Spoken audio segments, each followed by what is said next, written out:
David was here, he'd be the chairman, but he's not here. No, no, no. Yep.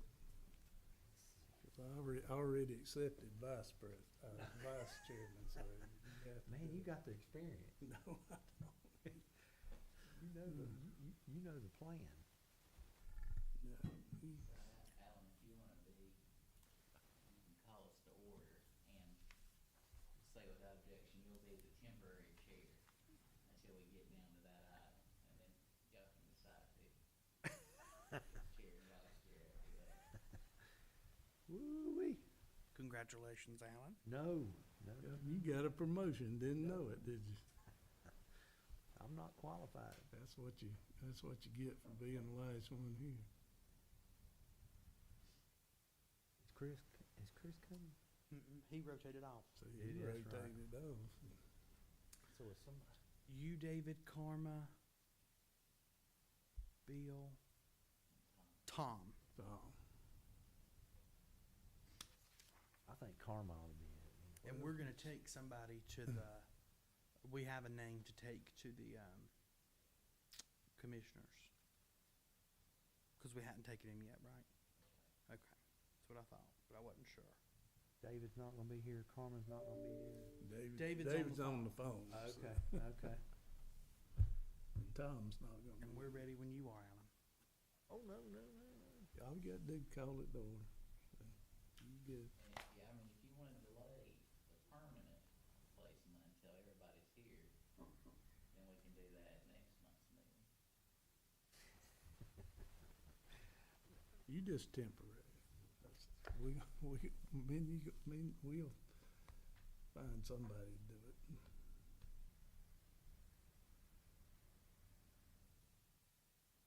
Well, I'll call the meeting to order. Okay, it's 5:30. Call to order.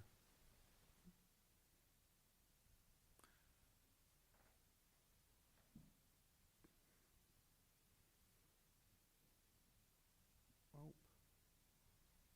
I was gonna say there's nobody here for public comment, but I don't know. Okay, minutes from the 15th meeting, August 15th meeting. Any questions, comments?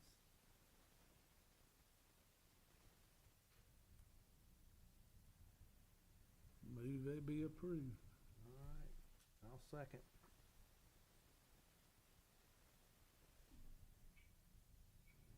Selection of a chairperson.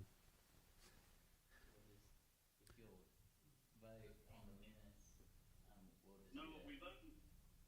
Yeah, we'll just do it by voice vote today. All right. Vote on the minutes. All, Make approve on my end. I know I can't vote, or I can't put it on the computer.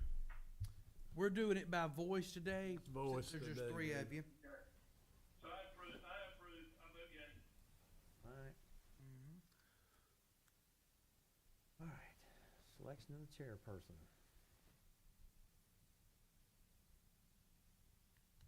Is this where you say not I? Yeah, Yeah, not I. it's too late. Alan's the chairperson tonight. We'll put off election till next time. All right, So Bill, you're moving that we table the selection of a chairperson and a vice chairperson till the next October meeting. Right.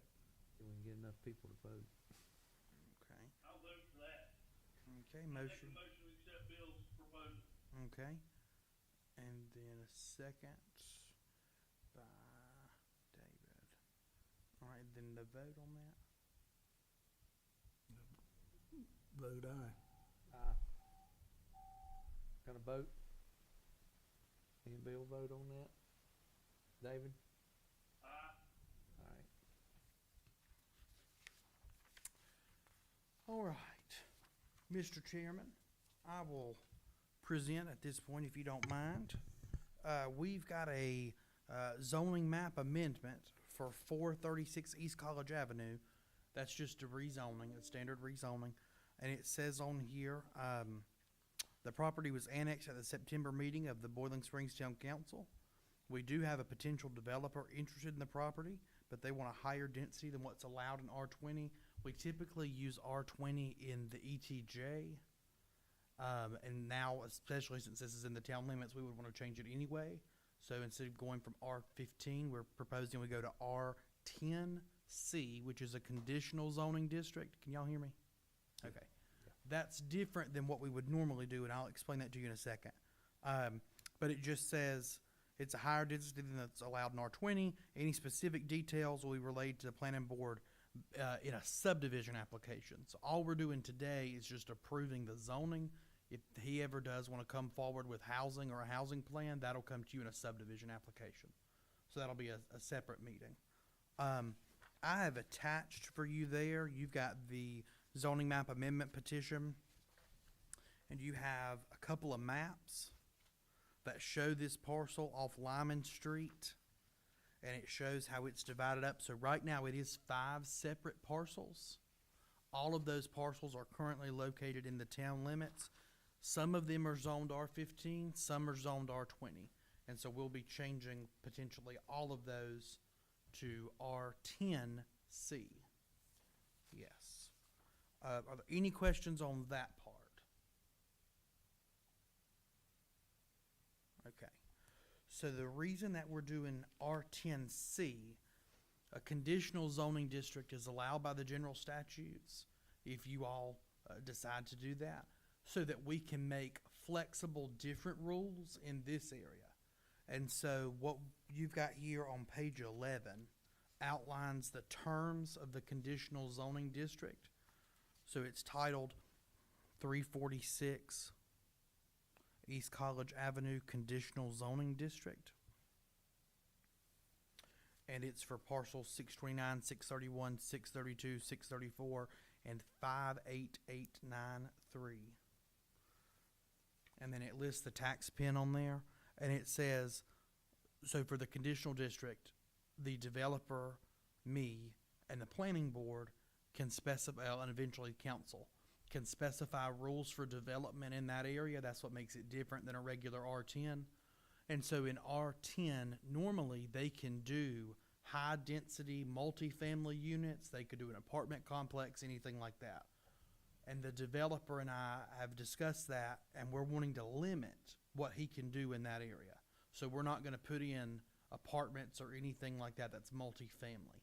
So what you've got here on page 11, under terms of agreement, the conditional zoning district is established to limit development to single-family detached dwellings only.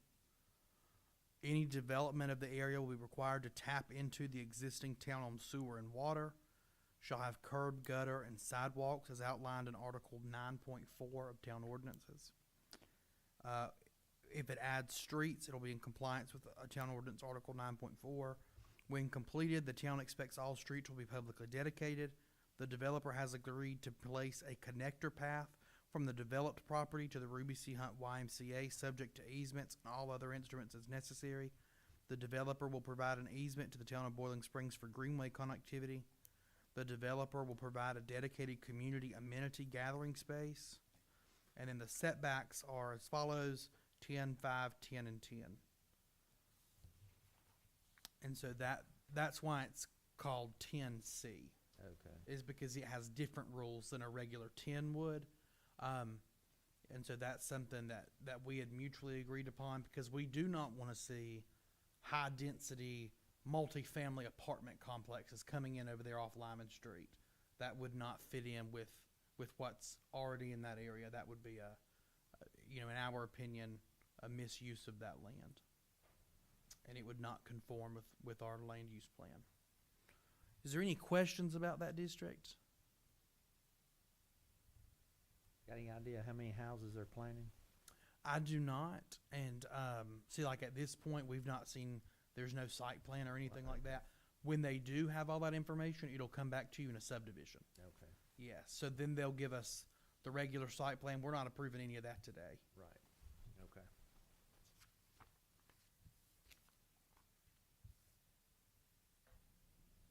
That all make, This is out just past I have a question. This is out just past the American on the right before you get to Lyman. yep. There is a house on that property. I don't know what the plans for that house are, if it's gonna stay, or if it will be knocked down. I do not know. But that's something that when we get the subdivision application, I feel like will probably be addressed in there. Because that subdivision application would then either combine all of those parcels together, or it could leave that house on its own individual piece of property. But that's frontage on East College. Yes, it is. Okay. But including that in the district allows the developer the flexibility if they were, let's just for the sake of argument, say they were gonna put 50 houses back there. I'm just guessing at a number. They could cut a road where that house is now, and they would not need to use Lyman Street. How many, 22 acres? Yes. Okay.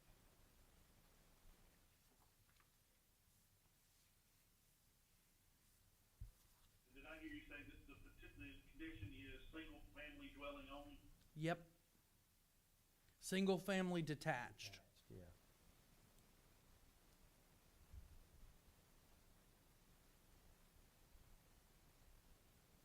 So staff recommends we move forward? Yes, Okay. we do.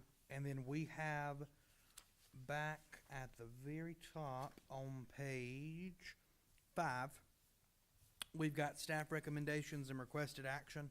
Motion to recommend that council approve the zoning map amendment to reflect that those parcels are changed from 15 to R10C, and then the other parcels are moved from 20 to C. And if we do recommend that, we will need a statement of consistency, and so I've drafted one there for you to potentially use if you see fit.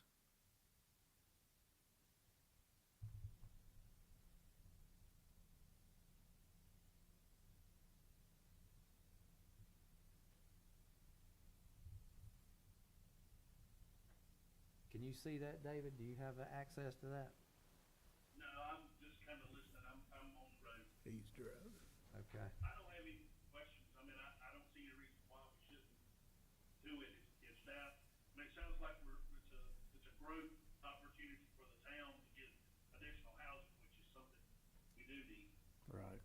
Well, and utilities as well. So, well, there's a motion.